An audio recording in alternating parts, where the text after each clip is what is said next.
History of Indonesia. Published December the 9th, 2017. Special characters are denoted as follows. And. Beginning and ending single or double quotations. And. Left and right parentheses. An M dash. The history of Indonesia has been shaped by its geographic position, its natural resources, a series of human migrations and contacts, wars and conquests, as well as by trade, economics and politics. Indonesia is an archipelagic country of 17,000 to 18,000 islands. 8,844 named and 922 permanently inhabited. Stretching along the equator in Southeast Asia. The country's strategic sea lane position fostered inter-island and international trade. Trade has since fundamentally shaped Indonesian history. The area of Indonesia is populated by peoples of various migrations, creating a diversity of cultures, ethnicities, and languages. The archipelago's landforms and climate significantly influenced agriculture and trade, and the formation of states. The boundaries of the state of Indonesia represent the 20th century borders of the Dutch East Indies. Fossilized remains of Homo erectus and his tools, popularly known as the Java Man, suggest the Indonesian archipelago was inhabited by at least 1.5 million years ago. Austronesian people, who form the majority of the modern population, are thought to have originally been from Taiwan and arrived in Indonesia around 2000 BCE.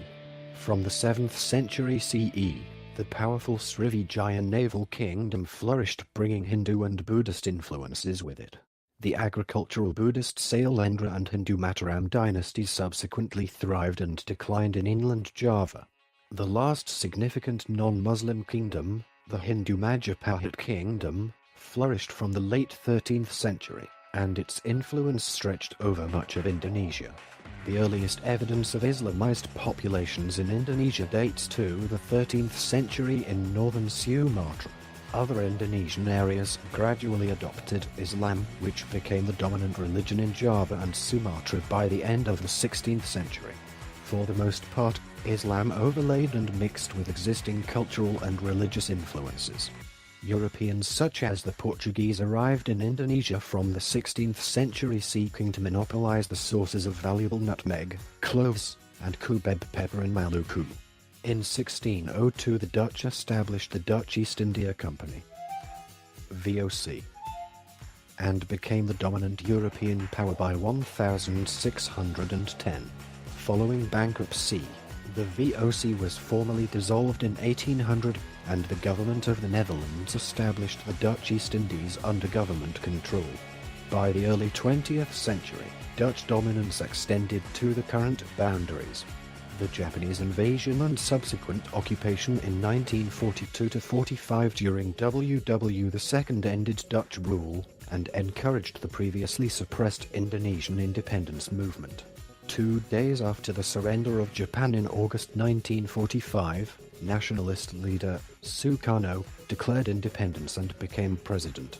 The Netherlands tried to re-establish its rule, but a bitter armed and diplomatic struggle ended in December 1949, when in the face of international pressure, the Dutch formally recognized Indonesian independence. An attempted coup in 1965 led to a violent army-led anti-communist purge in which over 500,000 people were killed. General Suharto politically outmaneuvered President Sukarno, and became president in March 1968. His New Order administration garnered the favor of the West, whose investment in Indonesia was a major factor in the subsequent 3 decades of substantial economic growth.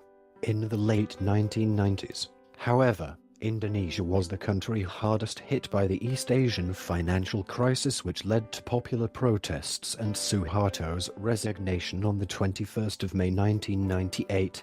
The Reformasi era following Suharto's resignation has led to a strengthening of democratic processes, including a regional autonomy program, the secession of East Timor, and the first direct presidential election in 2004. Political and economic instability, social unrest, corruption, natural disasters, and terrorism have slowed progress. Although relations among different religious and ethnic groups are largely harmonious, acute sectarian discontent and violence remain problems in some areas. Part 1. Prehistory. In 2007, analysis of cut marks on two bovid bones found in Sangiran showed them to have been made 1.5 to 1.6 million years ago by clamshell tools. This is the oldest evidence for the presence of early man in Indonesia. Fossilized remains of Homo erectus, popularly known as the Java man, were first discovered by the Dutch anatomist Eugene Dubois at Drinnel in 1891, and are at least 700,000 years old, at that time the oldest human ancestor ever found. Further, H. erectus fossils of a similar age were found at Sangiran in the 1930s by the anthropologist Gustav Heinrich Ralph von Koenigswald, who in the same time period also uncovered fossils at Gandong alongside more advanced tools, redated in 2011 to between 550,000 and 143,000 years old. In 1977, another H. erectus skull was discovered at Samyangmarken. The earliest evidence of artistic activity ever found, in the form of diagonal etchings made with a shark's tooth, was detected in 2014 on a 500,000-year-old fossil of a clam found in Java in the 1890s associated with H. erectus. In 2003, on the island of Flores, fossils of a new small hominid dated between 74,000 and 13,000 years old and named Flores man, Homo floresiensis, were discovered much to the surprise of the scientific community. This 3 feet tall hominid is thought to be a species descended from Homo erectus and reduced in size over thousands of years by a well-known process called island dwarfism. Flores man seems to have shared the island with modern Homo sapiens until only 12,000 years ago, when they became extinct. In 2010, stone tools were discovered on Flores dating from 1 million years ago, which is the oldest evidence anywhere in the world that early man had the technology to make sea crossings at this very early time. The archipelago was formed during the thaw after the latest ice age. Early humans traveled by sea and spread from mainland Asia eastward to New Guinea and Australia. Homo sapiens reached the region by around 45,000 years ago. In 2011, evidence was uncovered in neighboring East Timor, showing that 42,000 years ago these early settlers had high-level maritime skills, and by implication the technology needed to make ocean crossings to reach Australia and other islands, as they were catching and consuming large numbers of big deep-sea fish such as tuna. Austronesian people form the majority of the modern population. They may have arrived in Indonesia around 2000 BCE and are thought to have originated in Taiwan. Dongsun culture spread to Indonesia, bringing with it techniques of wet field rice cultivation, ritual buffalo sacrifice, bronze casting, megalithic practices, and ikat weaving methods. Some of these practices remain in areas including the Batak areas of Sumatra, Toraja in Sulawesi, and several islands in Nusa Tenggara. Early Indonesians were animists who honored the spirits of the dead, believing their souls or life force could still help the living. Ideal agricultural conditions, and the mastering of wet field rice cultivation as early as the 8th century BCE, allowed villages, towns, and small kingdoms to flourish by the 1st century CE. These kingdoms, little more than collections of villages subservient to petty chieftains, evolved with their own ethnic and tribal religions. Java's hot and even temperature, abundant rain and volcanic soil, was perfect for wet rice cultivation. Such agriculture required a well-organized society in contrast to dry field rice, which is a much simpler form of cultivation that doesn't require an elaborate social structure to support it. Buni culture clay pottery flourished in coastal northern West Java and Banten around 400 BCE to 100 CE. The Buni culture was probably the predecessor of the Tarumanagara kingdom, one of the earliest Hindu kingdoms in Indonesia. producing numerous inscriptions and marking the beginning of the historical period in Java. Part 2. Hindu-Buddhist Civilizations. Part 2. Hindu-Buddhist Civilizations. Chapter 1. Early Kingdoms. Indonesia, like much of Southeast Asia, was influenced by Indian culture. From the 2nd century, through the Indian dynasties like the Pallava, Gupta, Pala and Chola in the succeeding centuries up to the 12th century, Indian culture spread across all of Southeast Asia. References to the Dvapantara or Yawadvipa, a Hindu kingdom in Java and Sumatra, appear in Sanskrit writings from 200 BCE. In India's earliest epic, the Ramayana, Sugriva, the chief of Rama's army, dispatched his men to Yawadvipa, the island of Java, in search of Sita. According to the ancient Tamil text Manimakala, Java had a kingdom with a capital called Nagapuram. The earliest archaeological relic discovered in Indonesia is from the Uyung National Park, West Java, where an early Hindu statue of Ganesha estimated from the 1st century CE was found on the summit of Mount Raksa in Penatan Island. There is also archaeological evidence of Sunda Kingdom in West Java dating from the 2nd century, and Jiwa Temple in Batujaya, Karawang, West Java was probably built around this time. South Indian culture was spread to Southeast Asia by the South Indian Pallava dynasty in the 4th and 5th century. And by the 5th century, stone inscriptions written in Pallava scripts were found in Java and Borneo. A number of Hindu and Buddhist states flourished and then declined across Indonesia. 3 rough plinths dating from the beginning of the 4th century are found in Kutai, East Kalimantan, near Mahakam River. The plinths bear an inscription in the Pallava script of India reading, "A gift to the Brahmin priests." One such early kingdom was Tarumanagara, which flourished between 358 and 669 CE.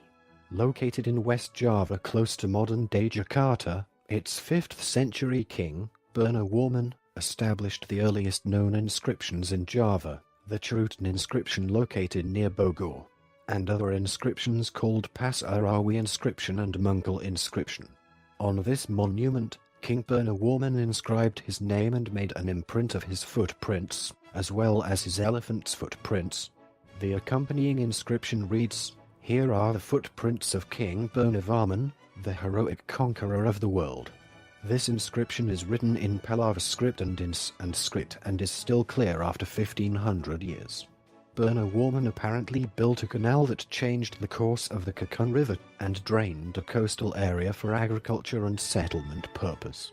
In his stone inscriptions, Burnawarman associated himself with Vishnu, and Brahmins ritually secured the hydraulic project.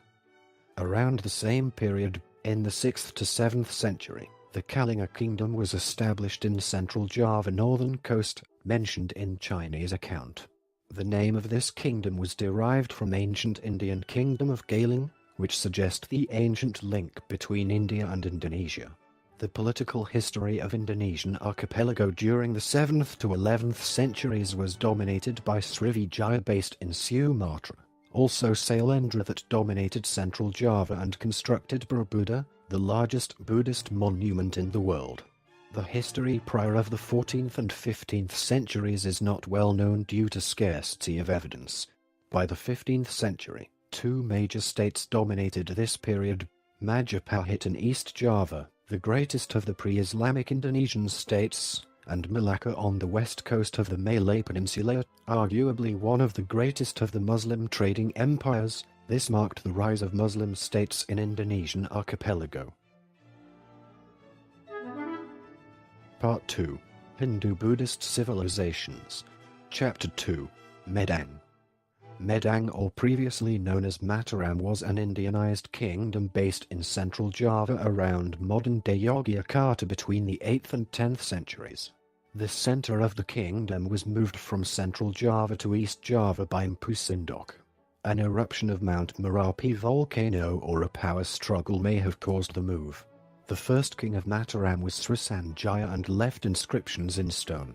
The monumental Hindu temple of Prambanan in the vicinity of Yogyakarta was built by Pikatan. Dharma Wangsa ordered the translation of the Mahabharata into Old Javanese in 996. The kingdom collapsed into chaos at the end of Dharma Wangsa's reign under military pressure from Srivijaya. One of the last major kings of Mataram was Airlangga, who reigned from 1016 until 1049. Airlangga was a son of Udayana of Bali and a relative of Dharma Wangsa, re-established the kingdom including Bali under the name of Kahuripan. Part 2. Hindu-Buddhist Civilizations. Chapter 3. Srivijaya.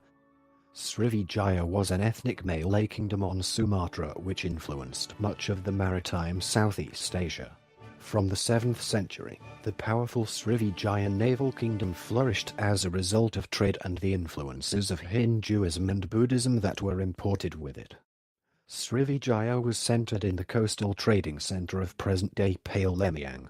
Srivijaya was not a state in the modern sense with defined boundaries and a centralized government to which the citizens own allegiance.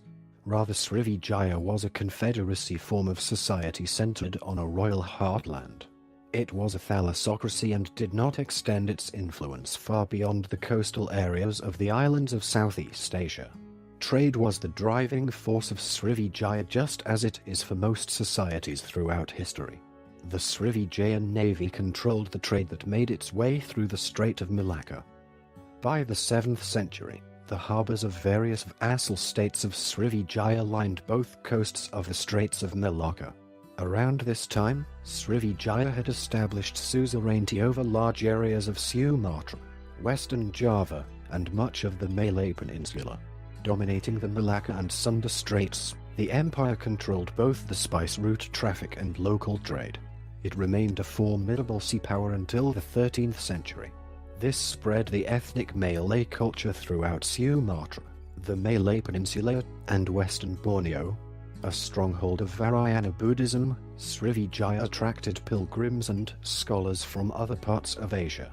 The relation between Srivijaya and the Chola Empire of South India was friendly during the reign of Raja Chola I, but during the reign of Rajendra Chola I, the Chola Empire attacked Srivijaya cities. A series of Chola raids in the 11th century weakened the Srivijayan hegemony and enabled the formation of regional kingdoms based, like Kediri, on intensive agriculture rather than coastal and long-distance trade. Srivijayan influence waned by the 11th century. The island was in frequent conflict with the Javanese kingdoms, first Singhasari and then Majapahit. Islam eventually made its way to the Aceh region of Sumatra, spreading its influence through contacts with Arabs and Indian traders. By the late 13th century, the kingdom of Pasar in northern Sumatra converted to Islam.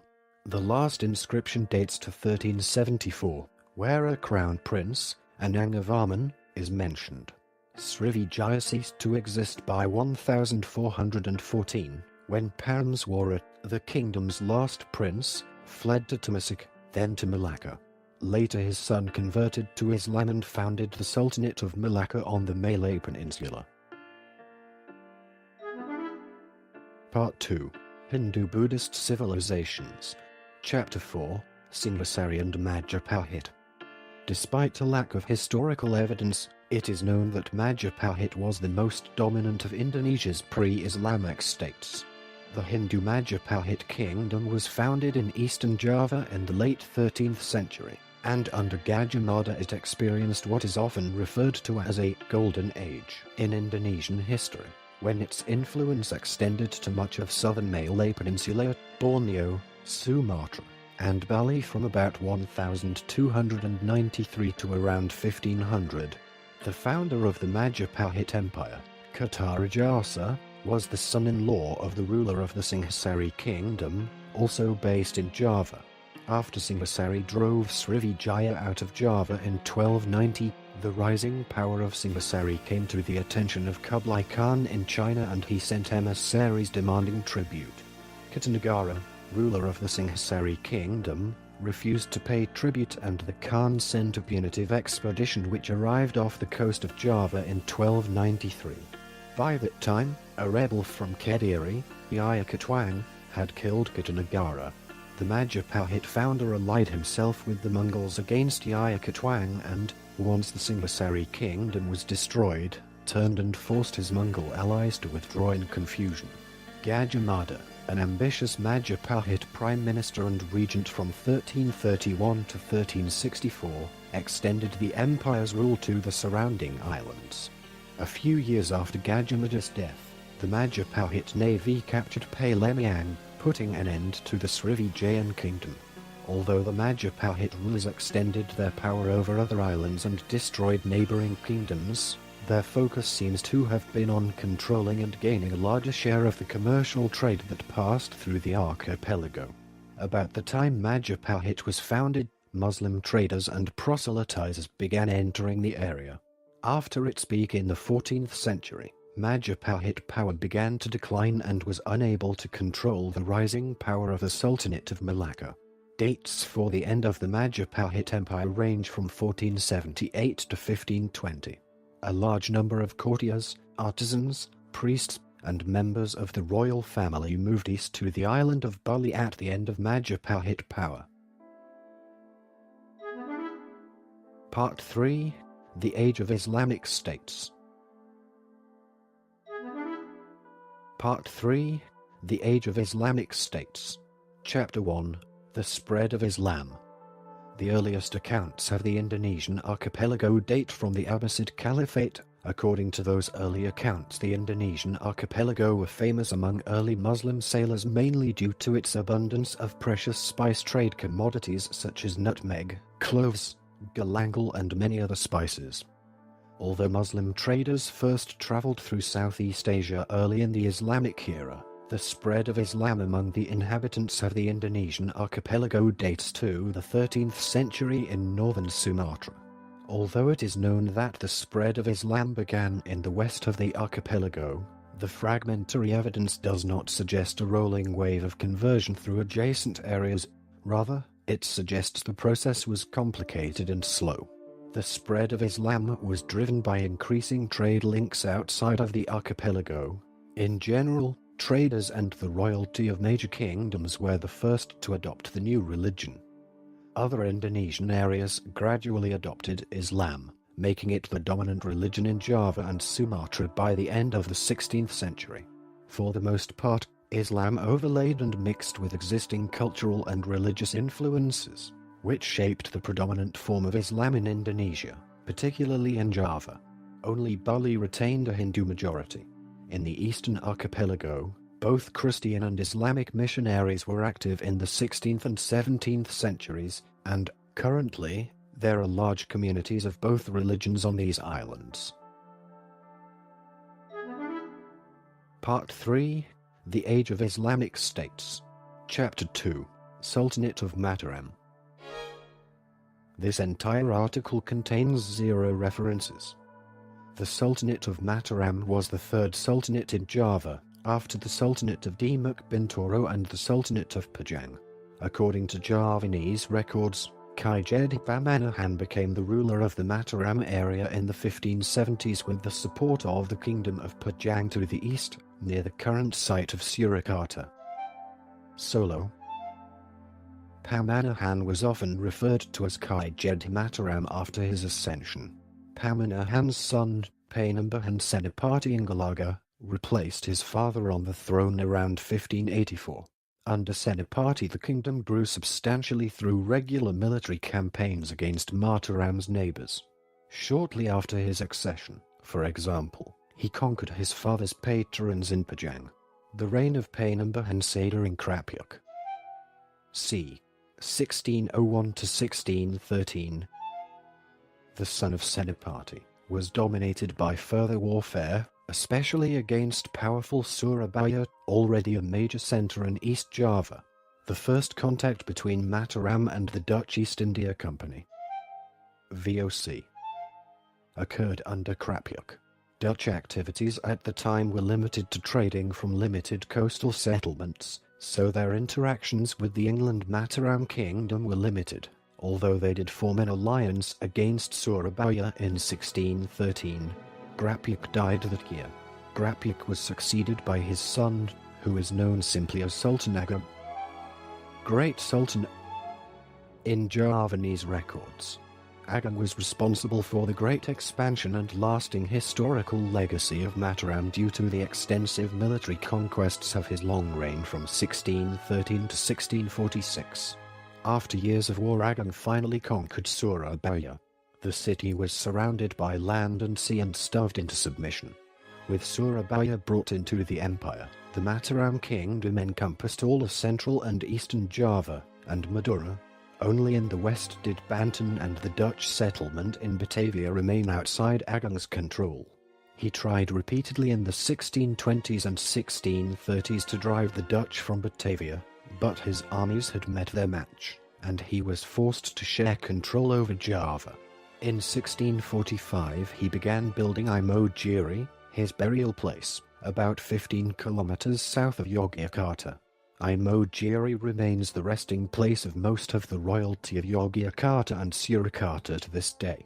Ageng died in the spring of 1646, with his image of royal invincibility shattered by his losses to the Dutch, but he did leave behind an empire that covered most of Java and its neighboring islands. Upon taking the throne, Ageng's son Susuhunan Amangkurat tried to bring long-term stability to Mataram's realm, murdering local leaders that were insufficiently deferential to him, and closing ports so he alone had control over trade with the Dutch. By the mid-1670s, dissatisfaction with the king fanned into open revolt. Raden Trunajaya, a prince from Madura, led a revolt fortified by itinerant mercenaries from Macau that captured the king's court at Mataram in mid-1677. The king escaped to the north coast with his eldest son, the future King Amangkurat II, leaving his younger son Pangeran Puga in Mataram. Apparently more interested in profit and revenge than in running a struggling empire, the rebel Trunajaya looted the court and withdrew to his stronghold in East Java, leaving Puga in control of a weak court. Amangkurat died just after his expulsion, making Amangkurat II king in 1677. He too was nearly helpless, though, having fled without an army or treasury to build one. In an attempt to regain his kingdom, he made substantial concessions to the Dutch, who then went to war to reinstate him. For the Dutch, a stable Mataram empire that was deeply indebted to them would help ensure continued trade on favorable terms. They were willing to lend their military might to keep the kingdom together. Dutch forces first captured Trunajaya, then forced Puga to recognize the sovereignty of his elder brother Amangkurat II. The kingdom collapsed after a 2-year war, in which power players crippled the Sunan. Part 3. The Age of Islamic States. Chapter 3. The Sultanate of Banten. In 1524-25, Sunan Gunung Jati from Cirebon, together with the armies of Demak Sultanate, seized the port of Banten from the Sunda Kingdom, and established the Sultanate of Banten. This was accompanied by Muslim preachers and the adoption of Islam amongst the local population. At its peak in the first half of the 17th century, the Sultanate lasted from 1526 to 1813 AD. The Sultanate left many archaeological remains and historical records. Part 4. Colonial Era. Beginning in the 16th century, successive waves of Europeans, the Portuguese, Spanish, Dutch and British, sought to dominate the spice trade at its sources in India and the Spice Islands, Maluku, of Indonesia. This meant finding a way to Asia to cut out Muslim merchants who, with their Venetian outlet in the Mediterranean, monopolized spice imports to Europe. Astronomically priced at the time, spices were highly coveted not only to preserve and make poorly preserved meat palatable, but also as medicines and magic potions. Citation needed. The arrival of Europeans in Southeast Asia is often regarded as the watershed moment in its history. Other scholars consider this view untenable, arguing that European influence during the times of the early arrivals of the 16th and 17th centuries was limited in both area and depth. This is in part due to Europe not being the most advanced or dynamic area of the world in the early 15th century. Rather, the major expansionist force of this time was Islam. In 1453, for example, the Ottoman Turks conquered Constantinople, while Islam continued to spread through Indonesia and the Philippines. European influence, particularly that of the Dutch, would not have its greatest impact on Indonesia until the 18th and 19th centuries. Part 4, Colonial Era. Chapter 1, The Portuguese. Newfound Portuguese expertise in navigation, shipbuilding and weaponry allowed them to make daring expeditions of exploration and expansion. Starting with the first exploratory expeditions sent from newly conquered Malacca in 1512, the Portuguese were the first Europeans to arrive in Indonesia, and sought to dominate the sources of valuable spices and to extend the Catholic Church's missionary efforts. The Portuguese turned east to Maluku, and through both military conquest and alliance with local rulers, they established trading posts, forts, and missions on the islands of Ternate, Ambon, and Solar among others. The height of Portuguese missionary activities, however, came at the latter half of the 16th century. Ultimately, the Portuguese presence in Indonesia was reduced to Solar, Flores and Timor in modern-day Nusa Tenggara, following defeat at the hands of indigenous Ternatans and the Dutch in Maluku, and a general failure to maintain control of trade in the region. In comparison with the original Portuguese ambition to dominate Asian trade, their influence on Indonesian culture was small.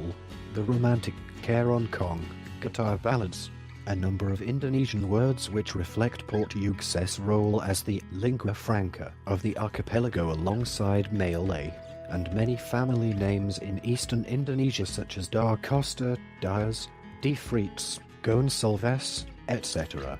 The most significant impacts of the Portuguese arrival were the disruption and disorganization of the trade network, mostly as a result of their conquest of Malacca, and the first significant plantings of Christianity in Indonesia.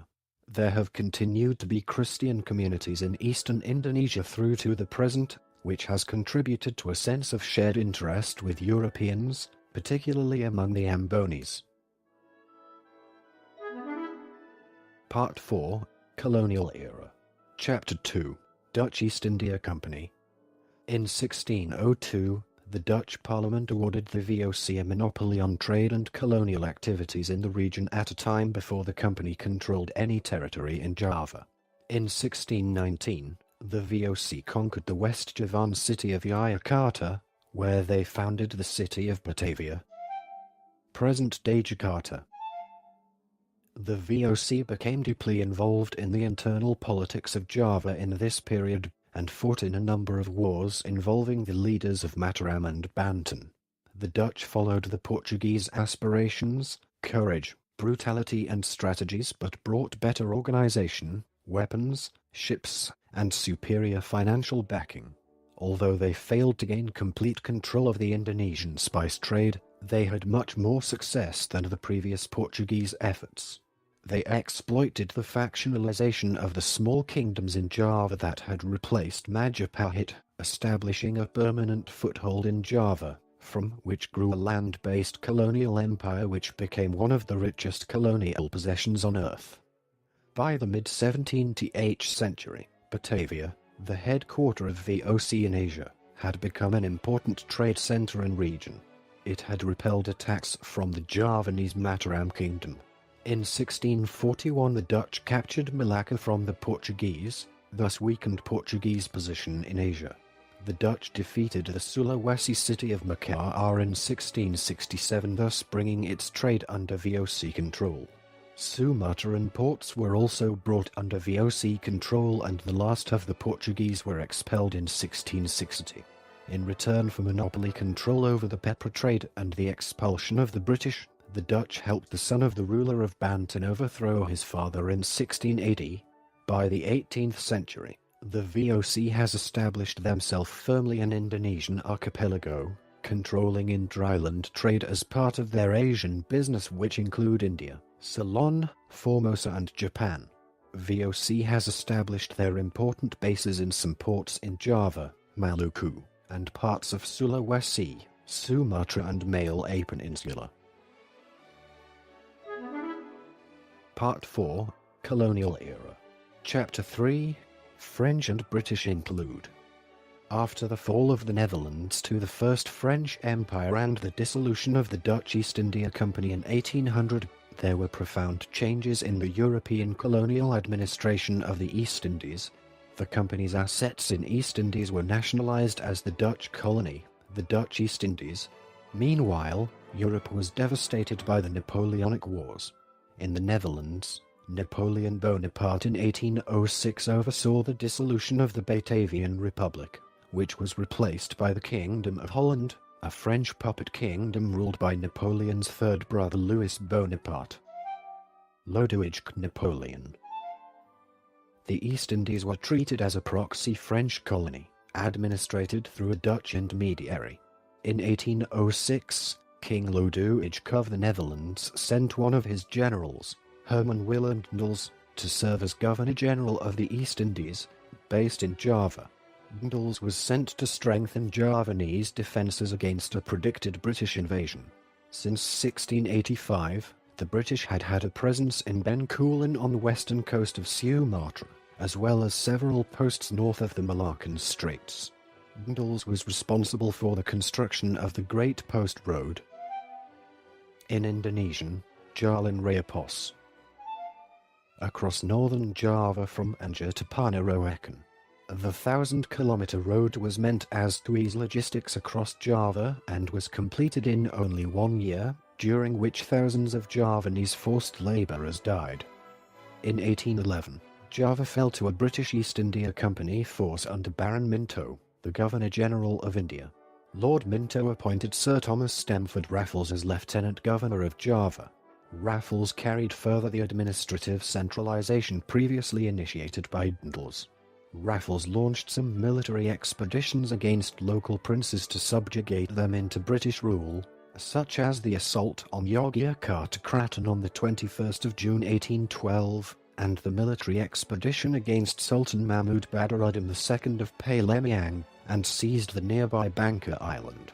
During his administration, numbers of ancient monuments in Java were rediscovered, excavated and systematically catalogued for the first time. The most important one is the rediscovery of Borobudur Buddhist temple in central Java. Raffles was the enthusiast of the island's history, as he wrote the book History of Java, published later in 1817. In 1815, the island of Java was returned to control of the Netherlands following the end of Napoleonic Wars, under the terms of the Anglo-Dutch Treaty of 1824. Part 4, Colonial Era. Chapter 4, Dutch State Rule. After the VOC was dissolved in 1800 following bankruptcy, and after a short British rule under Thomas Stamford Raffles, the Dutch state took over the VOC possessions in 1816. A Javanese uprising was crushed in the Java War of 1825 to 1830. After 1830, a system of forced cultivations and indentured labor was introduced on Java, the cultivation system. In Dutch, culturaldiversity. This system brought the Dutch and their Indonesian allies enormous wealth.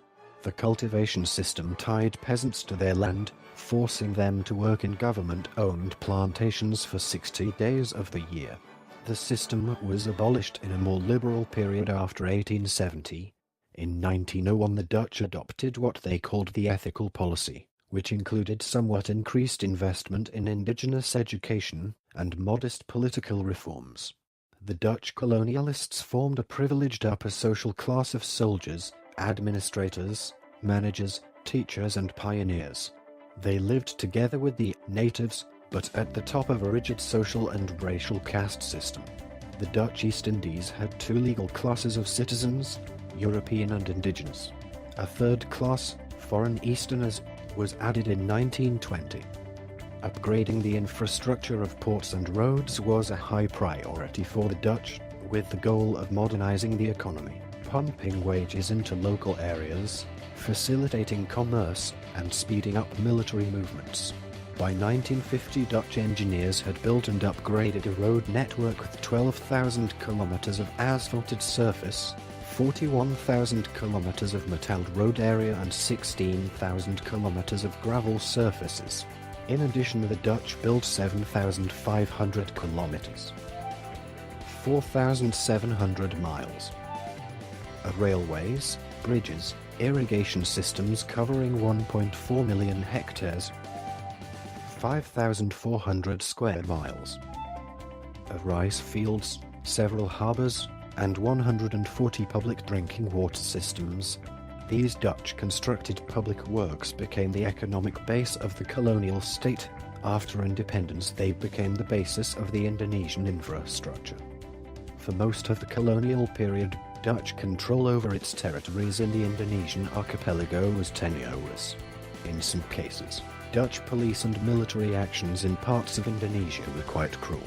Recent discussions, for example, of Dutch cruelty in Aceh have encouraged renewed research on these aspects of Dutch rule. It was only in the early 20th century, 3 centuries after the first Dutch trading post, that the full extent of the colonial territory was established and direct colonial rule exerted across what would become the boundaries of the modern Indonesian state. Portuguese Timor, now East Timor, remained under Portuguese rule until 1975 when it was invaded by Indonesia. The Indonesian government declared the territory an Indonesian province but relinquished it in 1999. Part 5. The Emergence of Indonesia. Part 5. The Emergence of Indonesia. Chapter 1. Indonesian National Awakening. In October 1908, the first nationalist movement was formed, Budi Utomo. On the 10th of September 1912, the first nationalist mass movement was formed, Sarekat Islam. By December 1912, Sarekat Islam had 93,000 members. The Dutch responded after the First World War with repressive measures. The nationalist leaders came from a small group of young professionals and students, some of whom had been educated in the Netherlands. In the post-World War I era, the Indonesian communists who were associated with the Third International started to usurp the nationalist movement. The repression of the nationalist movement led to many arrests, including Indonesia's first president, Sukarno, 1901-70, who was imprisoned for political activities on the 29th of December 1929. Also arrested was Muhammad Hatta, first vice president of Indonesia. Additionally, Sultan Syed, who later became the first prime minister of Indonesia, was arrested on this date. In 1914, the exiled Dutch socialist Henk Sneevliet founded the Indies Social Democratic Association. Initially a small forum of Dutch socialists, it would later evolve into the Communist Party of Indonesia, PKI. In 1924, in the post-World War I era, the Dutch strongly repressed all attempts at change. This repression led to a growth of the PKI. By December 1924, the PKI had a membership of 1,140. 1 year later, in 1925, the PKI had grown to 3,000 members. From 1926 to 1927, there was a PKI-led revolt against Dutch colonialism and the harsh repression of strikes of urban workers. However, the strikes and the revolt was put down by the Dutch, with some 13,000 nationalists and communists leaders were arrested. Some 4,500 were given prison sentences. Sukarno was released from prison in December 1931. However, Sukarno was rearrested again on the 1st of August 1933. Part 5. The Emergence of Indonesia. Chapter 2. Japanese Occupation. The Japanese invasion and subsequent occupation during World War II ended Dutch rule and encouraged the previously suppressed Indonesian independence movement. In May 1940, early in World War II, the Netherlands was occupied by Nazi Germany. The Dutch East Indies declared a state of siege and in July redirected exports for Japan to the US and Britain. Negotiations with the Japanese aimed at securing supplies of aviation fuel collapsed in June 1941, and the Japanese started their conquest of Southeast Asia in December of that year. That same month, factions from Sumatra sought Japanese assistance for a revolt against the Dutch wartime government. The last Dutch forces were defeated by Japan in March 1942. In July 1942, Sukarno accepted Japan's offer to rally the public in support of the Japanese war effort. Sukarno and Muhammad Hatta were decorated by the Emperor of Japan in 1943. However, experience of the Japanese occupation of Dutch East Indies varied considerably, depending upon where one lived and one's social position. Many who lived in areas considered important to the war effort experienced torture, sex slavery, arbitrary arrest and execution, and other war crimes. Thousands taken away from Indonesia as war laborers. Romusha suffered or died as a result of ill treatment and starvation. People of Dutch and mixed Dutch-Indonesian descent were particular targets of the Japanese occupation. In March 1945, the Japanese established the Investigating Committee for Preparatory Work for Independence, BPUPK, as the initial stage of the establishment of independence for the area under the control of the Japanese 16th Army.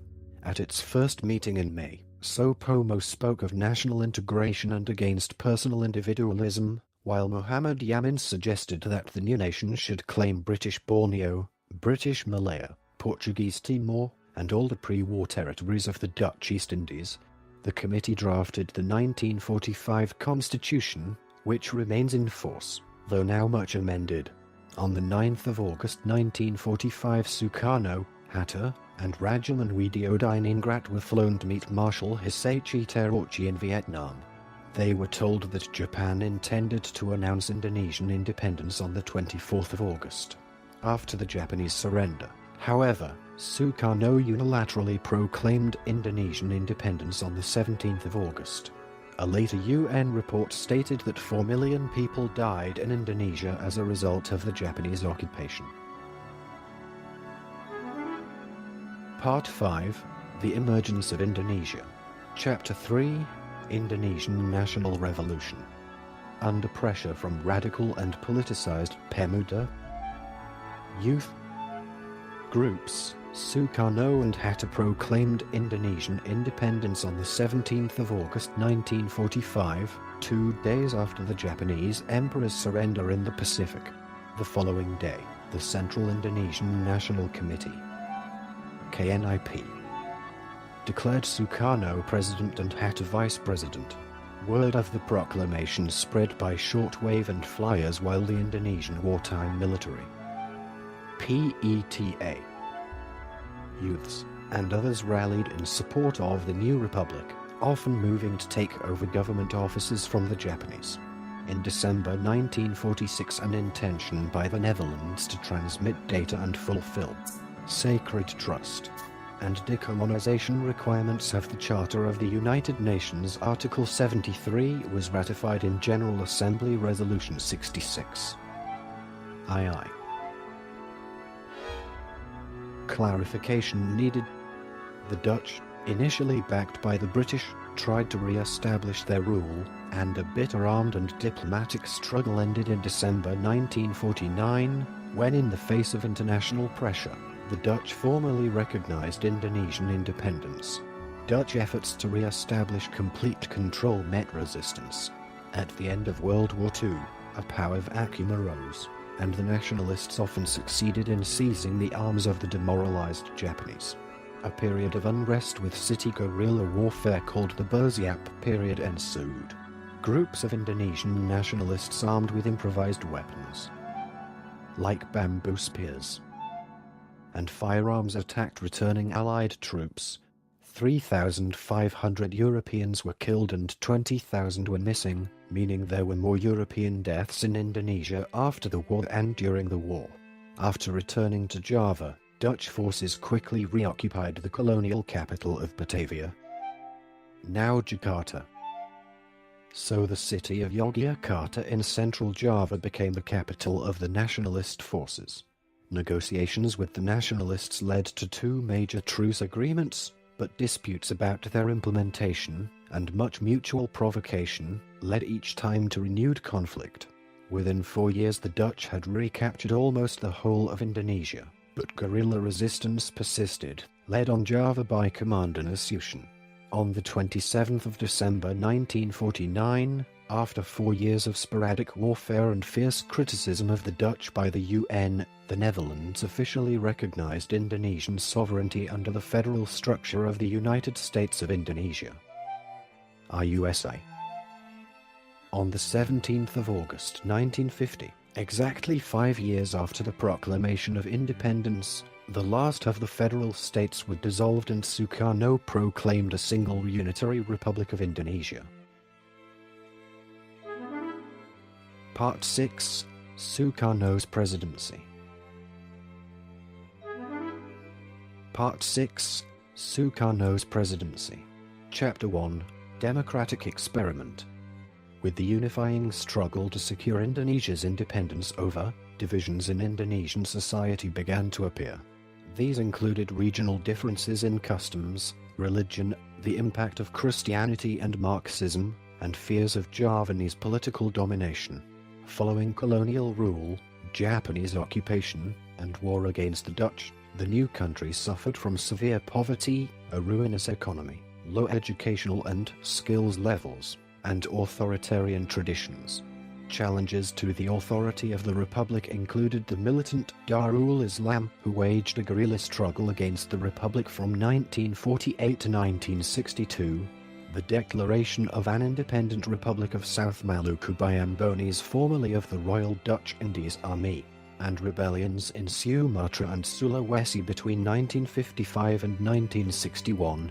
In contrast to the 1945 Constitution, the 1950 Constitution mandated a parliamentary system of government, an executive responsible to Parliament, and stipulated at length constitutional guarantees for human rights, drawing heavily on the 1948 United Nations Universal Declaration of Human Rights. A proliferation of political parties dealing for shares of cabinet seats resulted in a rapid turnover of coalition governments, including 17 cabinets between 1945 and 1958. The long-postponed parliamentary elections were held in 1955, although the Indonesian National Party (PNI) considered Sukarno's party topped the poll, and the Communist Party of Indonesia (PKI) received strong support. No party garnered more than a quarter of the votes, which resulted in short-lived coalitions. Part 6. Sukarno's Presidency. Chapter 2. Guided Democracy. By 1956, Sukarno was openly criticizing parliamentary democracy, stating that it was based upon inherent conflict, which ran counter to Indonesian notions of harmony as being the natural state of human relationships. Instead, he sought a system based on the traditional village system of discussion and consensus, under the guidance of village elders. He proposed a threefold blend of nationalism, agama, religion, and communism, into a cooperative sodium tetranitrate III, a government. This was intended to appease the three main factions in Indonesian politics: the army, Islamic groups, and the communists. With the support of the military, he proclaimed in February 1957 a system of guided democracy, and proposed a cabinet representing all the political parties of importance, including the PKI. The US tried and failed to secretly overthrow the president, even though Secretary of State Dulles declared before Congress that, "We are not interested in the internal affairs of this country." Sukarno abrogated the 1950 Constitution on the 9th of July 1959 by a decree dissolving the Constitutional Assembly and restoring the 1945 Constitution. The elected parliament was replaced by one appointed by, and subject to the will of, the president. Another non-elected body, the Supreme Advisory Council, was the main policy development body, while the National Front was set up in September 1960 and presided over by the president to mobilize the revolutionary forces of the people. Western-style parliamentary democracy was thus finished in Indonesia until the 1999 elections of the Reformasi era. Part 6. Sukarno's Presidency. Chapter 3. Sukarno's Revolution and Nationalism. Charismatic Sukarno spoke as a romantic revolutionary, and under his increasingly authoritarian rule, Indonesia moved on a course of stormy nationalism. Sukarno was popularly referred to as Bung, older brother, and he painted himself as a man of the people carrying the aspirations of Indonesia and one who dared take on the West. He instigated a number of large, ideologically driven infrastructure projects and monuments celebrating Indonesia's identity, which were criticized as substitutes for real development in a deteriorating economy. Western New Guinea had been part of the Dutch East Indies, and Indonesian nationalists had thus claimed it on this basis. Indonesia was able to instigate a diplomatic and military confrontation with the Dutch over the territory following an Indonesian-Soviet arms agreement in 1960. It was, however, United States pressure on the Netherlands that led to an Indonesian takeover in 1963. Also in 1963, Indonesia commenced confrontation with the new state of Malaysia. The northern states of Borneo, formerly British Sarawak and Sabah, had wavered in joining Malaysia, whilst Indonesia saw itself as the rightful ruler of Austronesian peoples and supported an unsuccessful revolution attempt in Brunei. Reviving the glories of the Indonesian National Revolution, Sukarno rallied against notions of British imperialism and mounted military offensives along the Indonesia-Malaysia border in Borneo. As the PKI rallied in Jakarta streets in support, the West became increasingly alarmed at Indonesian foreign policy and the United States withdrew its aid to Indonesia. In social policy, Sukarno's time in office witnessed substantial reforms in health and education, together with the passage of various pro-labor measures. However, Indonesia's economic position deteriorated under Sukarno. By the mid-1960s, the cash-strapped government had to scrap critical public sector subsidies, inflation was at 1,000%, export revenues were shrinking, infrastructure crumbling, and factories were operating at minimal capacity with negligible investment. Severe poverty and hunger were widespread. Part 7. The New Order. Part 7. The New Order. Chapter 1. Transition to the New Order. Described as the Great Dalang Puppet Master, Sukarno's position depended on balancing the opposing and increasingly hostile forces of the army and the PKI. Sukarno's anti-imperialist ideology saw Indonesia increasingly dependent on Soviet and then Communist China.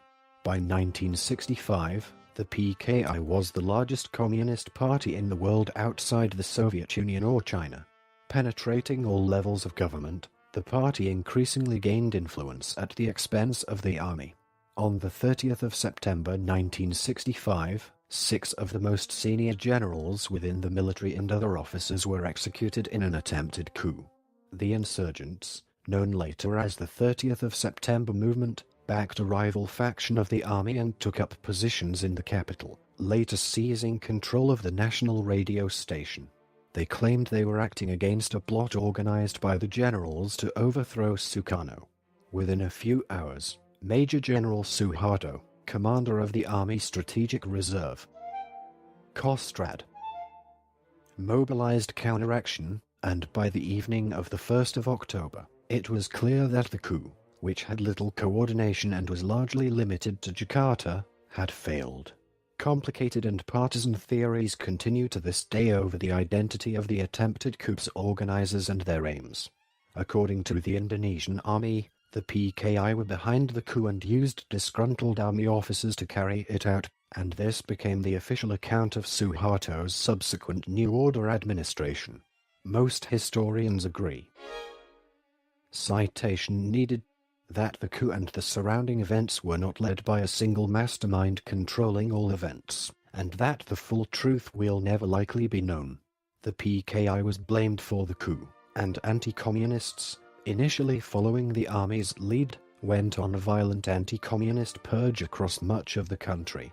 The PKI was effectively destroyed, and the most widely accepted estimates are that up to 500,000 were killed. The violence was especially brutal in Java and Bali. The PKI was outlawed and possibly more than 1 million of its leaders and affiliates were imprisoned. Throughout the 1965–66 period, President Sukarno attempted to restore his political position and shift the country back to its pre-October 1965 position, but his guided Democracy Balancing Act was destroyed with the PKI's demise. Although he remained president, the weakened Sukarno was forced to transfer key political and military powers to General Suharto, who by that time had become head of the armed forces. In March 1967, the Provisional People's Consultative Assembly (MPRS) named General Suharto acting president. Suharto was formally appointed president in March 1968. Sukarno lived under virtual house arrest until his death in 1970. Part 7. The New Order. Chapter 2. Entrenchment of the New Order. In the aftermath of Suharto's rise, hundreds of thousands of people were killed or imprisoned by the military and religious groups in a backlash against alleged communist supporters. Better source needed. Suharto's administration is commonly called the New Order era. Suharto invited major foreign investment, which produced substantial, if uneven, economic growth. However, Suharto enriched himself and his family through business dealings and widespread corruption. Part 7. The New Order. Chapter 3. Annexation of West Irian. At the time of independence, the Dutch retained control over the western half of New Guinea, also known as West Irian, and permitted steps towards self-government and a declaration of independence on the 1st of December 1961, after negotiations with the Dutch on the incorporation of the territory into Indonesia failed. An Indonesian paratroop invasion the 18th of December preceded armed clashes between Indonesian and Dutch troops in 1961 and 1962. In 1962 the United States pressured the Netherlands into secret talks with Indonesia, which in August 1962 produced the New York Agreement, and Indonesia assumed administrative responsibility for West Irian on the 1st of May 1963. Rejecting UN supervision, the Indonesian government under Suharto decided to settle the question of West Irian, the former Dutch New Guinea, in their favor, rather than a referendum of all residents of West Irian as had been agreed under Sukarno. An act of free choice was conducted in 1969 in which 1,025 Papuan representatives of local councils were selected by the Indonesians. They were warned to vote in favor of Indonesian integration, with the group unanimously voting for integration with Indonesia. A subsequent UN General Assembly resolution confirmed the transfer of sovereignty to Indonesia. West Irian was renamed Irian Jaya, Glorious Irian, in 1973. Opposition to Indonesian administration of Irian Jaya, later known as Papua, gave rise to guerrilla activity in the years following Jakarta's assumption of control. Part 7. The New Order. Chapter 4. Annexation of East Timor. In 1975, the Carnation Revolution in Portugal caused authorities there to announce plans for decolonization of Portuguese Timor, the eastern half of the island of Timor, whose western half was a part of the Indonesian province of East Nusa Tenggara. In the East Timorese elections held in 1975, Fretilin, a left-leaning party, and UDT, aligned with the local elite, emerged as the largest parties. having previously formed an alliance to campaign for independence from Portugal. Apadeti, a party advocating integration with Indonesia, enjoyed little popular support. Indonesia alleged that Fretilin was communist and feared that an independent East Timor would influence separatism in the archipelago. Indonesian military intelligence influenced the breakup of the alliance between Fretilin and UDT, which led to a coup by the UDT on the 11th of August 1975 and the start of a month-long civil war. During this time, the Portuguese government effectively abandoned the territory and did not resume the decolonization process. On the 28th of November, Fretilin unilaterally declared independence and proclaimed the Democratic Republic of East Timor. 9 days later, on the 7th of December, Indonesia invaded East Timor, eventually annexing the tiny country of then 680,000 people. Indonesia was supported materially and diplomatically by the United States, Australia, and the United Kingdom, who regarded Indonesia as an anti-communist ally. Following the 1998 resignation of Suharto, the people of East Timor voted overwhelmingly for independence in an unsponsored referendum held on the 30th of August 1999. About 99% of the eligible population participated. More than three-quarters chose independence despite months of attacks by the Indonesian military and its militia. After the result was announced, elements of the Indonesian military and its militia retaliated by killing approximately 2,000 East Timorese, displacing two-thirds of the population, raping hundreds of women and girls, and destroying much of the country's infrastructure. In October 1999, the Indonesian Parliament (MPR) revoked the decree that annexed East Timor and the United Nations Transitional Administration in East Timor (UNTAET) assumed responsibility for governing East Timor until it officially became an independent state in May 2002. Part 7, The New Order. Chapter 5, Transmigration. The Transmigration Program. Transmigrasi was a national government initiative to move landless people from densely populated areas of Indonesia, such as Java and Bali, to less populous areas of the country including Papua, Kalimantan, Sumatra, and Sulawesi. The stated purpose of this program was to reduce the considerable poverty and overpopulation on Java, to provide opportunities for hard-working poor people, and to provide a workforce to better utilize the resources of the outer islands. The program, however, has been controversial, with critics accusing the Indonesian government of trying to use these migrants to reduce the proportion of native populations in destination areas to weaken separatist movements. The program has often been cited as a major and ongoing factor in controversies and even conflict and violence between settlers and indigenous populations. Part 8, Reformation Era.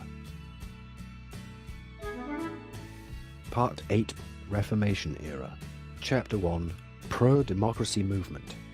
In 1996, Suharto undertook efforts to preempt a challenge to the New Order government, the Indonesian Democratic Party (PDI), a legal party that had traditionally propped up the regime, had changed direction and began to assert its independence. Suharto fostered a split over the leadership of PDI, backing a co-opted faction loyal to Deputy Speaker of the People's Representative Council Suryadi against a faction loyal to Megawati Soekarnoputri, the daughter of Sukarno and the PDI's chairperson. After the Suryadi faction announced a party congress to sack Megawati would be held in Medan on 20th to the 22nd of June, Megawati proclaimed that her supporters would hold demonstrations in protest. The Suryadi faction went through with its sacking of Megawati, and the demonstrations manifested themselves throughout Indonesia. This led to several confrontations on the streets between protesters and security forces, and recriminations over the violence. The protests culminated in the military allowing Megawati's supporters to take over PDI headquarters in Jakarta, with a pledge of no further demonstrations. Suharto allowed the occupation of PDI headquarters to go on for almost a month, as tensions were also on Jakarta due to a set of high-profile ASEAN meetings scheduled to take place there. Capitalizing on this, Megawati supporters organized democracy forums, with several speakers at the site. On the 26th of July, officers of the military, Suryadi, and Suharto openly aired their disgust with the forums. On the 27th of July, police, soldiers, and persons claiming to be Suryadi supporters stormed the headquarters. Several Megawati supporters were killed, and over 200 people were arrested and tried under the anti-subversion and hate-spreading laws. The day would become known as Black Saturday and mark the beginning of a renewed crackdown by the New Order government against supporters of democracy, now called the Reformasi or Reformation. Part 8, Reformation Era. Chapter 2, Economic Crisis and Suharto's Resignation. In 1997 and 1998, Indonesia was the country hardest hit by the 1997 Asian financial crisis, which had dire consequences for the Indonesian economy and society, as well as Suharto's presidency. At the same time, the country suffered a severe drought and some of the largest forest fires in history burned in Kalimantan and Sumatra. The rupiah, the Indonesian currency, took a sharp dive in value. Suharto came under scrutiny from international lending institutions, chiefly the World Bank, International Monetary Fund, IMF, and the United States, over long-time embezzlement of funds and some protectionist policies. In December, Suharto's government signed a letter of intent to the IMF, pledging to enact austerity measures, including cuts to public services and removal of subsidies, in return for aid from the IMF and other donors. Prices for goods such as kerosene and rice, as well as fees for public services including education, rose dramatically. The effects were exacerbated by widespread corruption. The austerity measures approved by Suharto had started to erode domestic confidence with the new order and led to popular protests. Suharto stood for re-election by Parliament for the 7th time in March 1998, justifying it on the grounds of the necessity of his leadership during the crisis. The Parliament approved a new term. This sparked protests and riots throughout the country, now termed the Indonesian 1998 Revolution. Dissent within the ranks of his own Golkar party and the military finally weakened Suharto, and on the 21st of May he stood down from power. He was replaced by his deputy Yusuf Habibie. President Habibie quickly assembled a cabinet. One of its main tasks was to re-establish International Monetary Fund and donor community support for an economic stabilization program. He moved quickly to release political prisoners and lift some controls on freedom of speech and association. Elections for the national, provincial, and sub-provincial parliaments were held on the 7th of June 1999. In the elections for the national parliament, the Indonesian Democratic Party of Struggle, PDIP, led by Sukarno's daughter Megawati Soekarno-Putri, won 34% of the vote. Golkar, Suharto's party, formerly the only legal party of government, 22%. United Development Party, PPP, led by Hamza Has, 12%, and National Awakening Party, PKB, led by Abdurrahman Wahid, 10%. Part 8, Reformation Era. Chapter 3, Politics since 1999. In October 1999, the People's Consultative Assembly, MPR, which consists of the 500-member parliament plus 200 appointed members, elected Abdurrahman Wahid, commonly referred to as Gus Dur, as president, and Megawati Soekarno-Putri as vice president, both for 5-year terms. Wahid named his first cabinet in early November 1999 and a reshuffled second cabinet in August 2000. President Wahid's government continued to pursue democratization and to encourage renewed economic growth under challenging conditions. In addition to continuing economic malaise, his government faced regional, interethnic, and interreligious conflict, particularly in Aceh, the Maluku Islands, and Irian Jaya. In West Timor, the problems of displaced East Timorese and violence by pro-Indonesian East Timorese militias caused considerable humanitarian and social problems. An increasingly assertive parliament frequently challenged President Wahid's policies and prerogatives, contributing to a lively and sometimes rancorous national political debate. During the People's Consultative Assembly's first annual session in August 2000, President Wahid gave an account of his government's performance. On the 29th of January 2001, thousands of student protesters stormed Parliament grounds and demanded that President Abdurrahman Wahid resign due to alleged involvement in corruption scandals. Under pressure from the Assembly to improve management and coordination within the government, he issued a presidential decree giving Vice President Megawati control over the day-to-day administration of government. Soon after, Megawati Soekarnoputri assumed the presidency on the 23rd of July. In 2004, Susilo Bambang Yudhoyono won Indonesia's first direct presidential election, and in 2009 he was elected to a second term. In the 2014 presidential election, Joko Widodo was elected president. He is from the PDIP. Formerly governor of Jakarta, he is the first Indonesian president without a high-ranking political or military background.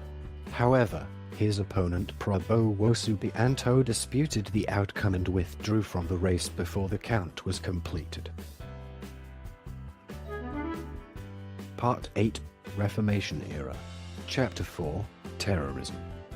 As a multi-ethnic and multicultural democratic country with a majority of moderate Muslim population, Indonesia faces the challenges to deal with terrorism that is linked to global militant Islamic movement, the Jemaah Islam. JI, a militant Islamic organization that aspired for the establishment of a Daulah Islam that encompassed whole Southeast Asia, including Indonesia, is responsible for a series of terrorist attacks in Indonesia. This terrorist organization that is linked to Al-Qaeda was responsible for the Bali bombings in 2002 and 2005, as well as Jakarta bombings in 2003, 2004, and 2009. The Indonesian government, people and authorities has ever since tried to crack down the terrorist cells in Indonesia. On the 14th of January 2016, Indonesia encountered a terrorist attack in Jakarta. Suicide bombers and gunmen initiated the attack, which resulted in the death of 7 people, an Indonesian, a Canadian, and the rest were the attackers themselves. 20 people were wounded from the attack. The assault was claimed as an act by the Islamic State. Part 8, Reformation Era. Chapter 5, Tsunami Disaster and Aceh Peace Deal. On the 26th of December 2004, a massive earthquake and tsunami devastated parts of northern Sumatra, particularly Aceh. Partly as a result of the need for cooperation and peace during the recovery from the tsunami in Aceh, peace talks between the Indonesian government and the Free Aceh movement, GAM, were restarted. Accord signed in Helsinki created a framework for military de-escalation in which the government has reduced its military presence, as members of GAM's armed wing decommission their weapons and apply for amnesty. The agreement also allows for Usn's nationalist forces to form their own party, and other autonomy measures. Part 8, Reformation Era. Chapter 6, Forest and Plantation Fires. Since 1997, Indonesia has been struggling to contain forest fires, especially on the islands of Sumatra and Kalimantan. Haze occurs annually during the dry season and is largely caused by illegal agricultural fires due to slash and burn practices in Indonesia, especially in the provinces of South Sumatra and Riau on Indonesia's Sumatra Island, and Kalimantan on Indonesian Borneo. The haze that occurred in 1997 was one of the most severe, dense hazes occurred again in 2005, 2006, 2009, 2013, and the worst was in 2015, killing dozens of Indonesians as a result of respiratory illnesses and road accidents due to poor visibility. Another 10 people were killed due to smog from forest and land fires. In September 2014, Indonesia ratified the ASEAN Agreement on Transboundary Haze Pollution, becoming the last ASEAN country to do so. This recording is a derivative work from Wikipedia. For more information, please visit www.frogcast.org.